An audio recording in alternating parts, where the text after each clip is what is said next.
Bismillahirrahmanirrahim. Kurbanınız Allah'a şükürçülük kılınız. Eğer kılık minazını cahşi maşallah kırılgan adamlar toltura atın Müslümanımız, Müslümanın dostu ve kararında düşmanın kap, kırılgan içi tar adam tekeversin, sen buzuklusun, sen adam ahlakın şunday, men uktun bir adam deyip duran bulsa, buğa hiç kaçan kömür vurmayız. Buğa hiç kaçan kömür vurmayız. Bunu eline ve dayanmayı tutam, elbette Peygamber sallallahu aleyhi ve sellem'in okuyasına dayanıyor.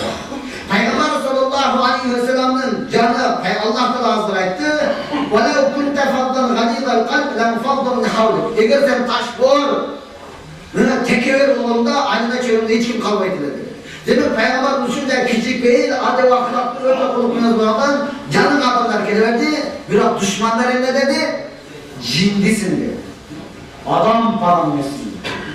Sen degen cidimsin.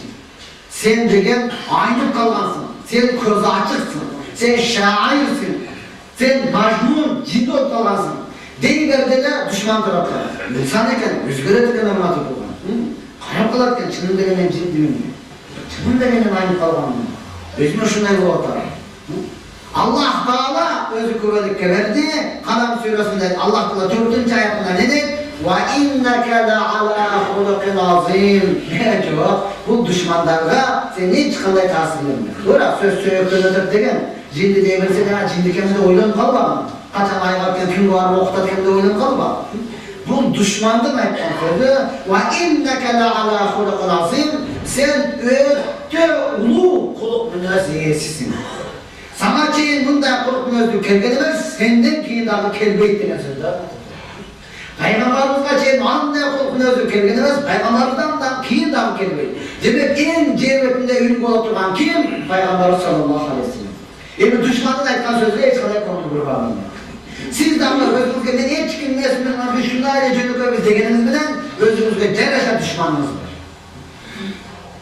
Dostumuz maşallah jakşı dost, eğer jakşı deyip olursa andan ne? Jakşı kensiz. Bana maşallah, yok dostumuz da biraz mücadele bunday olup kaldı dost, hanım katrusuydu, makul denizden onda uçta hareket ediniz. Eğer düşmanımız jaza turgan olsa, düşmanımız kavar veren turgan olsa, ama hiç kanday konu kurbandır. Ya Allah!